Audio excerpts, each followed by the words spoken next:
Denny Hamlin is causing a storm, and it's beyond just racing.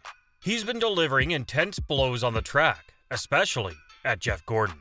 The history between Hamlin and Hendrick Motorsports drivers is a dramatic soap opera, with clashes, heated moments, and spicy comments. However, there's more to it. Denny is upset about the 2024 NASCAR Cup Series schedule changes. He's not shy about expressing his dissatisfaction. Stay tuned for a wild ride in NASCAR as Denny Hamlin shakes things up. It's a roller coaster you won't want to miss. But before that, hit that subscribe button so you don't miss a single update. Denny Hamlin has some strong feelings, whether it's about Jeff Gordon or about the changes to the 2024 NASCAR Cup Series schedule. And he's not holding back. While he is moving on to the round of 8, he's pretty upset about the alterations that have been made. First, let's discuss his brutal strike on Jeff Gordon.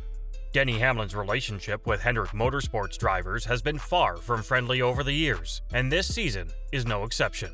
In fact, this week, the Joe Gibbs Racing driver took his animosity to a whole new level, quite literally. He went after HMS Vice Chair Jeff Gordon in response to some critical remarks made by the NASCAR Hall of Famer just the week before.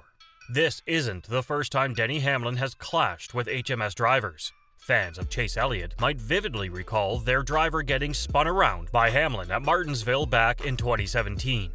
Now, let's fast forward 4 years to the very same track. Alex Bowman's supporters weren't too thrilled with Hamlin when he decided to show his discontent with Bowman's late race maneuver. He interrupted Bowman's victory celebration and even called him a hack in his post-race interview. And just last year, William Byron had his own frustrations with Hamlin at Texas. He spun the 3-time Daytona 500 winner under caution. But that's all water under the bridge. We are here in the present year, and the tensions continue. Both Elliott and Kyle Larson have found themselves at odds with the 42-year-old driver. The 2020 champ didn't hold back his anger when Hamlin made a move at Charlotte, and as payback, he hooked Hamlin's car into the fence. That move actually earned him a 1-race suspension. Now, as for the 2021 champ, he's had more than a couple of on-track clashes with someone who's actually considered one of his good friends. These incidents happened both in Kansas and Pocono.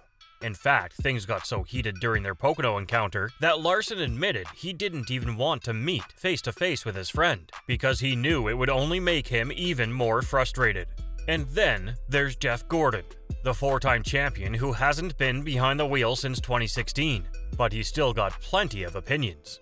Just last week, he was on SiriusXM NASCAR Radio, sharing his thoughts on Denny Hamlin and the role he played as NASCAR's resident villain. Gordon commented, "What I do agree with is Denny is trying to do things to stir up conversation, to get people at least have an opinion, right? Whether it's a positive or a negative one, you have an opinion, and the fact that he's embracing that, I'll give him kudos all day long. Go for it. I wouldn't want that to be one of our drivers." The co-host of the show then probed Gordon to explain why he felt that way. Gordon responded, "Because it's too controversial. To me, it's a distraction. I feel like I want our drivers to go and build a fan base by winning races and by being themselves, but not doing things. And I think Denny is being himself to a certain degree, but I think he's also it's like an alter ego as well. Again, I want other guys in the sport to do stuff like that. If they come to Hendrick Motorsports, you can call us stiff. You can call us whatever you want. But we're running a business, and a business is to win races first. Take care of your sponsors, and let the sponsors market you. Let the sport figure out how to market you. Build your brand through who you are on social media, and be the best you that you can be." He went on to say, "But if you really want to go to the track focused on winning races, it's hard to do that when you have a lot of distractions. If Denny thrives on that, great. I just don't think that it's healthy within the organization. When you have 4 drivers and you're going into meetings together and you're talking about how you go to the next race to win, when you're having to deal with some of those things." In response to Gordon's comments, Denny Hamlin didn't hold back during this week's Actions Detrimental podcast. He's basically saying, "That sounds like a guy I don't want to go to war with." He's like, "Hey, I'll go to war, but you get up front." Jeff Gordon said that? That is how to stunt NASCAR growth 101, is saying, "Oh, that's too controversial for us. Call us stiff." Denny Hamlin certainly didn't mince words with his response. He expressed that he's quite comfortable with his approach and welcomed the idea of being a bit controversial. In fact, He mentioned that he thinks Gordon's perspective on this would be a distraction if he were on his team, but he's relieved not to be driving for him. He also took a moment to highlight his recent success, which includes 8 top 5 finishes and a couple of wins. With a hint of sarcasm, he quipped, "Well, thank God I don't drive for him." Has he been watching a race in the last 12 weeks? When discussing how HMS drivers are marketed and Gordon's concerns about competition meetings, Hamlin asked, "What is a distraction? That I'm getting booed? I go in on Monday and I'm a professional because that's what professionals do. They go into a meeting and they act professionally.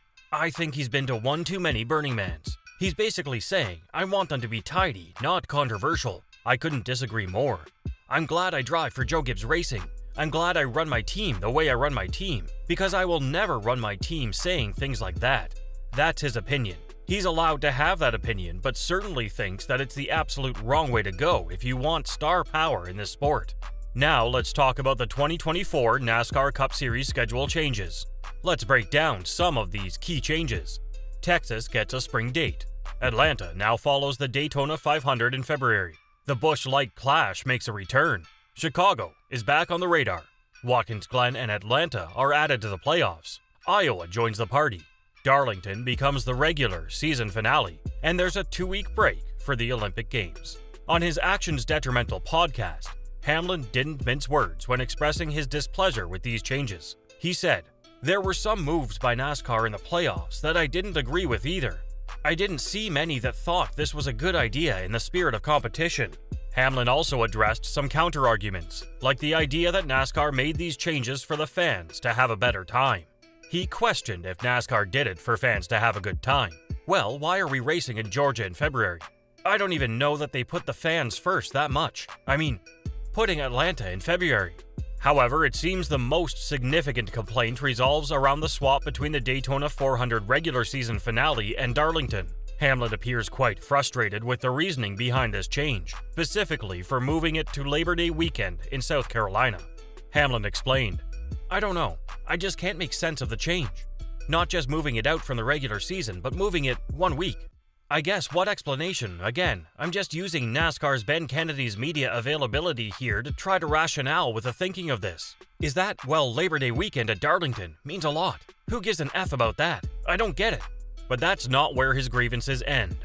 Hamlin also shared his thoughts on the length of the NASCAR schedule, and he believes there are just too many races. He pointed out that following NASCAR is a year-round commitment, with the season kicking off in January for media, and races starting in February. The only substantial break is in November and December. In his rant, Hamlin came to the realization that the schedule was simply too long. He exclaimed, "Well, it has become abundantly clear to me then that we have too many effing races. We're trying to fit the schedule into it's gotta start here, it's gotta end there, and we're trying to jam 38 races into what should be 32 at the most. We're never going backward because NASCAR makes way too much money per week. But it's clear that we have these scheduling problems because we have just too many weeks. Way too many weeks." Denny Hamlin didn't hold back when discussing the NASCAR schedule's impact on his mental health, and while his tone may have included some humor, it's clear he's not thrilled. He expressed, "The schedule, it just takes a toll on everyone. It's taken a toll on my mental health, clearly. I'm unwell when I look at this schedule. I haven't even gotten to the fact that they've added another road course and another super speedway to the playoffs." Then he tackled the argument that the schedule tests drivers' limits and skills. Hamlin made it clear that he's not buying into that line of thinking. He acknowledged that NASCAR's decisions are often driven by financial considerations and TV ratings, which pays the bills and makes the sport valuable. He also recognized the appeal of NASCAR when there's no football on TV, making it an attractive option for networks. While the varied schedule does make NASCAR unique and test drivers, Hamlin's take is that it doesn't necessarily assess their skill. In his words, "You're not testing the driver's skill, they're testing how good our luck is." He further asked, "It feels like I am. I must be going crazy because am I the only person that sees that they're just continuing to make this gimmicky and more gimmicky every single year? I mean, they might as well have us run backward in a figure eight. You know, the champion will be whoever has the biggest balls and who doesn't lift in a figure eight race. That'll be our champion. We might as well." So that's all we've got for today. We hope you enjoyed it. Tell us what you think of the video in the comments below. And don't forget to subscribe to our channel. We hope to see you in the upcoming video.